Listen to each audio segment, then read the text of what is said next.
చెప్పేది ఏంటంటే మొన్న ఒక అరుదైన సన్నివేశం త్రుటిలో తప్పిపోయింది అని చెప్పొచ్చు. అంటే భవిష్యత్తులో ఇప్పుడు జరగదనేం కాదు, కానీ ఈయన క్రికెట్ మ్యాచ్లకి నారా లోకేష్ గారు ఏమి ఇంటో టీవీలో చూస్తే కనపడదా, కొలంబో వెళ్ళాలా, బాధ్యతాయుతమైన పదవిలో ఉండి ఈ పని చేయటం ఏంటని జగన్మోహన్ రెడ్డి గారు అన్నారు. మంచి మాట. దానికే నా రిటార్ట్ ఇచ్చారు. దుడ్డు నాదే, టికెట్ నాదే, మధ్యలో నీకేంద్ర నొప్పి అన్నట్టు లోకేష్ గారు రిటార్ట్. ఆ తర్వాత వీళ్ళని నెత్తిన పెట్టుకునే ఆంధ్రజ్యోతి తాలూకు ఒక్క పలుకు రాయుడు కూడా జగన్మోహన్ రెడ్డి ఏ ఉద్దేశంతో అన్నాడో కానీ నాకు ఆ మాట నచ్చిందంటూ మొదలుపెట్టాడు కదా. అంతే కదా. ఇప్పుడు జనము కష్టాల్లో ఉన్నారన్నారు, అంతకుముందు ఆయన ఫ్లైట్లో తిరిగాడు, పరదాలు కట్టాడు అన్నారు, అది అన్నారు, ఇది. నువ్వు ఇప్పుడు క్రికెట్కి వెళ్ళకపోతే ఏమవుతుంది అని అనటంలో 90% మంది తప్పు పట్టరు.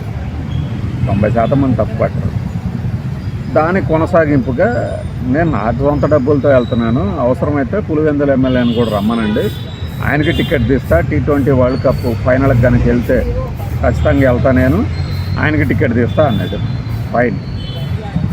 ఏటగారంగా అన్నాడా, అవతలవాడికి కౌంటర్గా అన్నాడా, వదిలిపెడితే దానికి గనక జగన్మోహన్ రెడ్డి స్పందించుంటే ఎలా ఉండేది?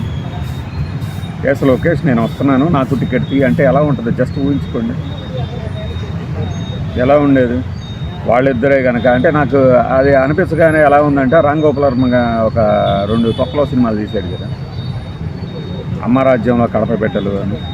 అందులో రెండో పార్ట్లో వచ్చేసి టీడీపీ వైఎస్ఆర్సీపీ 2 కలిసిపోయినట్టు, అంటే వాళ్ళు ప్రతీకలుగా 2 పార్టీలను చూపించారు కాబట్టి కలిసిపోయినట్లు, కేంద్రం మీద దండెత్తినట్టు ఏదో ఒక కంక్లూజన్ ఏదో చూపించారట రెండో పార్ట్లో. నేను చూడలేదు కానీ పూర్తిగా. అది ఈ ఫ్రేమ్లో ఒకవేళ లోకేష్ జగన్ ఒక ఫ్రేమ్లో ఉండుంటే ఎలా ఉండేది? ఊహించుకోండి ఒకసారి.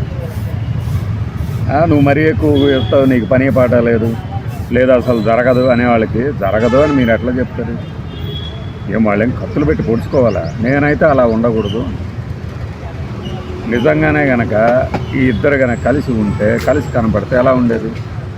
ఈ తలకాల బాధలు కొట్టుకోవటాలు, పార్టీల కోసం మటర్లు చేసుకోవటాలు ఇవన్నీ తగ్గుతాయి కదా.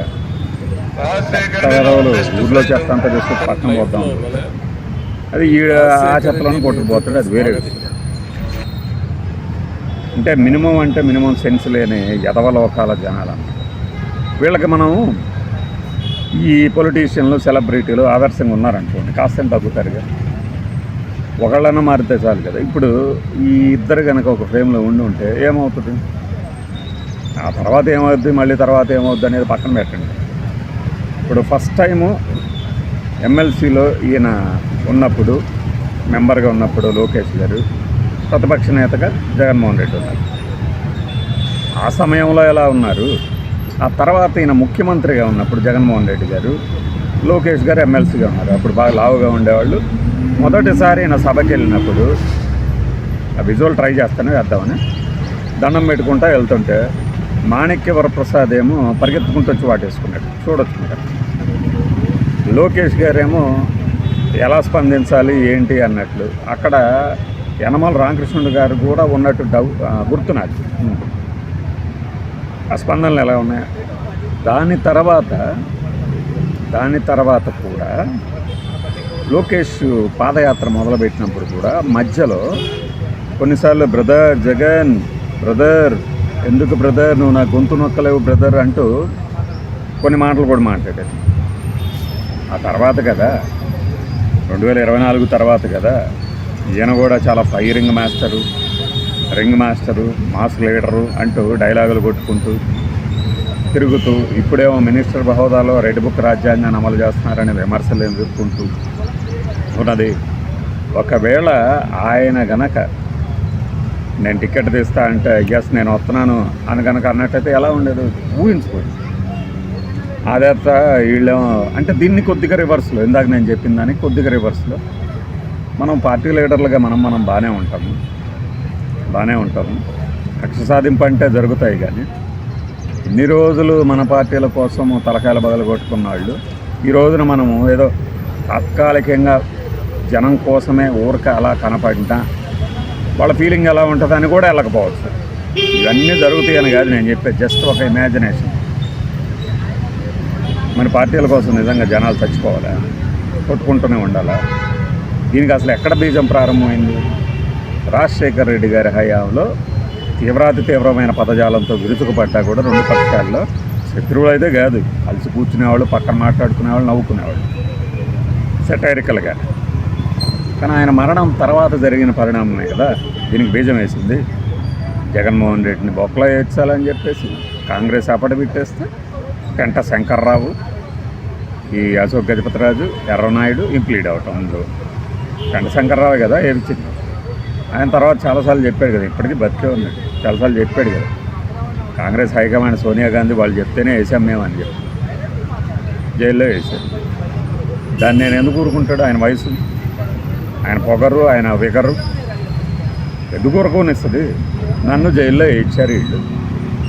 ఎస్, దానికి ప్రతీకార చర్య ఉండి, లేకపోతే third action and equal and opposite reaction జరిగింది. ఇప్పుడు దానికి మళ్ళీ ఇప్పుడు రియాక్షన్. ఈ రియాక్షన్ తర్వాత మళ్ళీ 29లో పదవులు మారితే ఇంకెలాంటి రియాక్షన్ ఉంటుంది? అంటే వీటికి అంటూ ఇంకెక్కడ బ్రేక్ అయ్యారా?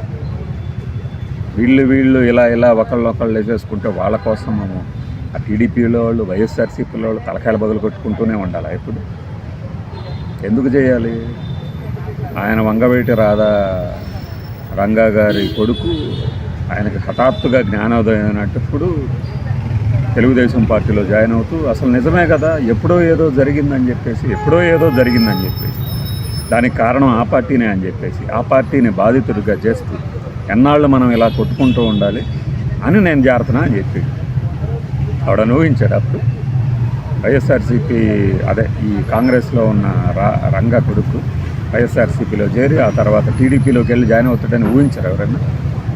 అంటే రాజకీయాలు ప్రతిదీ ఇది వీళ్ళిద్దరేదో కలిసిపోయి పోటీ చేస్తారని కాదు నేను చెప్పేది.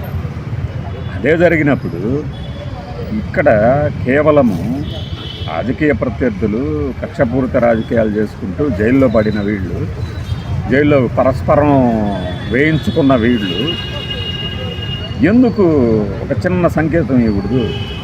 ఆయన ముఖ్యమంత్రి అయితే ఈయన వెళ్ళడు ప్రమాణ స్వీకారానికి, ఈయన ముఖ్యమంత్రి ఆయన పిలిస్తే ఆయన వెళ్ళడు. ఎన్ని రోజులు ఎట్లా? నువ్వు భలే మాట్లాడతావే, అంతకుముందు వీడియోలన్నింటిలో నువ్వు అట్లా చెప్పలేదు ఇట్లా చెప్పలేదు అంటే ఒక ఆఫర్ని అంతెందుకు, ఇప్పుడు మనం హెడ్డింగ్ పెట్టేది వేరు, లోకేష్ నేను వస్తున్నా టికెట్ తీ, దీనికి ఎంత వ్యూవర్షిప్ వస్తుందో చూడండి. అదే లోకేష్ గారు ఆ రోజు ఏం చేశారు? జస్ట్ పులివెందుల ఎమ్మెల్యేగా వస్తానంటే నేను తీసుకెళ్తా అన్నాడు. దాన్ని ఎవడని చూసాడా? వీడియోలు ఎవడని చూసాడా? కానీ దీనికి చూడండి ఎంత వ్యూవర్షిప్ వస్తుందో. అంటే ఈ వ్యక్తికి ఉన్న పాపులారిటీని, ఆ పాపులారిటీని కనుక మనం సరైన ఛానల్ చేస్తే, అంటే యూటిలైజేషన్ అని ఎంత మంచి ఫలితాలు వస్తాయని చెప్పడానికే మనం ఈ వీడియో. ఆయన కలుపుతాడో లేదో తెలియదు, కానీ అలాంటి సంకేతాలు వచ్చినప్పుడు వెంటనే అందిపుచ్చుకుంటే మంచిదనేది మన భావన.